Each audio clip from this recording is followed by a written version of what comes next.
Hello everybody and welcome to the Redmen TV and your latest daily news show. I am joined by James Pearce. We've just watched open training outside in the blistering heat, James, is fair to say. How'd you find it? It was hot enough just watching, so God knows what it was like trying to run around in that. Yeah, you know it's pretty crazy when your iPhone just completely shuts down and you have to go and stand in the shade. But no, it was fascinating again, wasn't it? Being able to watch the different drills they come up with. You know, you look at the influence of someone like Sipka Hulshoff and him calling the shots a lot of the time, and then them obviously dividing up into groups, and you had Aaron Briggs leading a lot of kind of specialist set piece work, and of course Giovanni Van Bronckhorst getting down to work in his new job as well, and Arne Slot just kind of like there loitering in the middle, just keeping a watching brief over everyone. Yeah, no, it's interesting. Yeah, obviously you mentioned some of the new coaches there. It's interesting to see their new methods. Obviously Xavi Valera, the new goalkeeper coach as well. Interesting to see Aaron Briggs doing some long throw work, which I haven't really seen a lot of. But Liverpool might be looking to add a new weapon to the arsenal this time around. Yeah, there is one major talking point to come out of open training. Obviously, we all spotted no Alisson Becker for a while. I think we've now got a little bit more information as to why.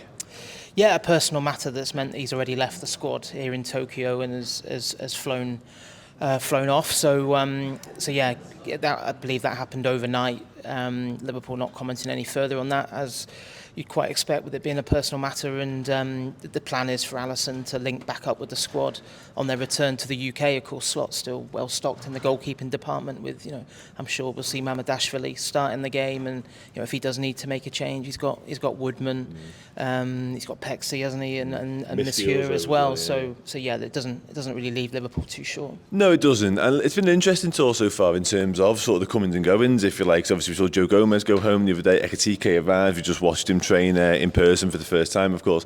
Just the general sense of the mood inside Liverpool camp in terms of the confidence, where we're at in terms of the squad. Obviously, it's been a very hectic summer so far in terms of incomings, loads of positives around that. But what's your general sense of sort of the current state of play?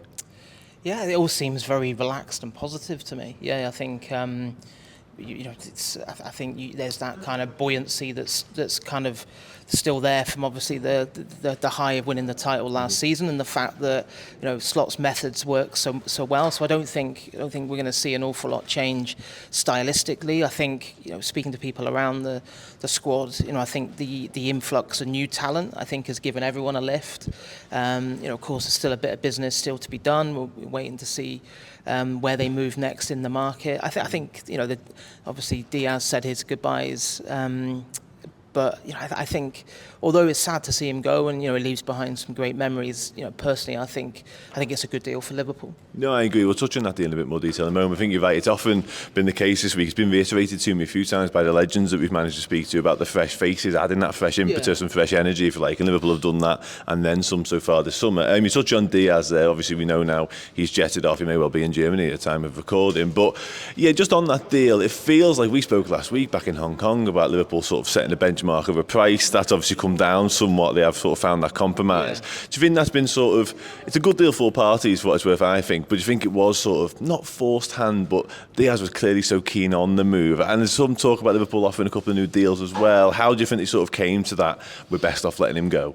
Yeah, I think it was probably the softening of the kind of not for sale stance, I think, came about because the players' desire to leave is obviously a big part of it, but then also the fact that Bayern were willing to up that initial offer. I think Liverpool were pretty clear that they weren't going to let him go for what they didn't regard to be a reasonably fair kind of market value price. And yeah, I think it's difficult, isn't it? Because I think Diaz was coming off the back of his best season for the club last season. Was it 17 goals? Only Salah scored more for Slot's team in the Premier League, but yeah, at the age of 28, if you didn't sell him this summer and he still wouldn't sign a new deal, down to his last year next summer, then you're probably looking at 30-40 million pound you'd be able to get for him probably. So I can understand it. And yeah, Liverpool had tried I think twice previously before this summer to get him tied down to new terms, but there was just too big a gap between what he wanted and what Liverpool were willing to pay. So I think in the end, the fact that Liverpool got 3.5 years out of him, he held helped them scale some, unbelievable heights, and they've made, a decent profit on him, and Diaz has got the fresh challenge and the big pay packet that he wanted. So hopefully everyone's a winner. Yeah, it certainly seems like that. It certainly feels that's been the case. I noticed you mentioned in the piece yesterday that Liverpool are sort of looking inwardly at what they've got at their disposal already in terms of replacements. Obviously, Cody Gakpo we know, but with Ian Gamoa, there's clearly been enough from his performances in training and in the matches to sort of warrant the fact that he's at least in that conversation. Yeah, there has been. Yeah. I think in terms of left-sided options, I mean, I think Gakpo was brilliant, wasn't he, for a big chunk of last season? And let's not forget that Diaz played a lot of his football centrally, because without a kind of an established number 9 in that championship-winning team, and of course Gakpo kind of lost his way a little bit last few months of the season. But if he can get back to where he was in the first 2/3 of the season, that could be massive for Liverpool. They also feel as if Hugo Ekitike can play off the left if needed as well. And as you said, Rio, I think he's blown everyone away on this trip so far with just the crazy maturity and fearlessness that he seems, not just in the match we saw in Hong Kong, but in training as well.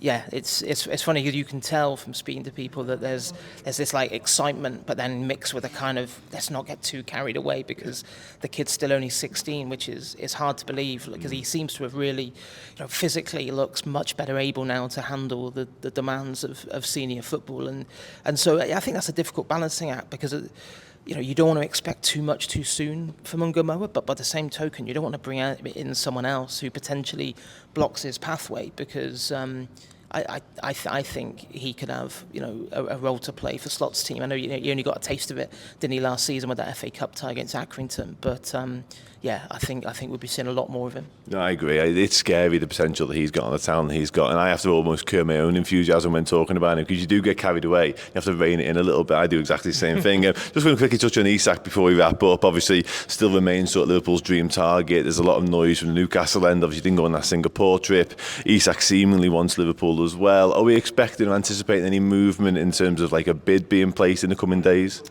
Just waiting and seeing at the minute. We're just kind of.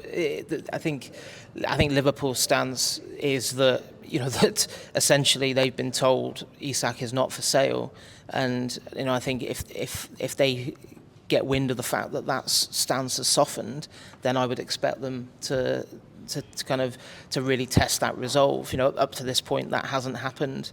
Of course there's other kind of things going on in the background in terms of what's going to happen with Darwin Núñez, because I don't see a situation where you would keep Núñez and bring in Isak. I just don't think that works. And of course at the minute we've seen Darwin playing a full part on this trip, despite all the noises of interest from Saudi Pro League.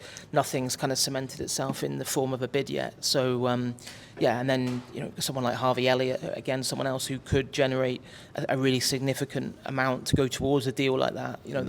That's up in the air. So we're kind of waiting to see what the next move is on that front. A couple of moving parts still at play. Nice to see McAllister back out there, wasn't it, as well? I forgot to mention him. Yeah. He was such a huge part, wasn't he, of that title-winning team, and. Big boost, because the Liverpool's midfield with and without Alexis McAllister there's a massive difference. I agree, he's the man, absolute man. Hopefully see some Hugo Ekitike tomorrow as well. James, top man, thanks for joining me. Everybody else, massively appreciated. We'll see you soon.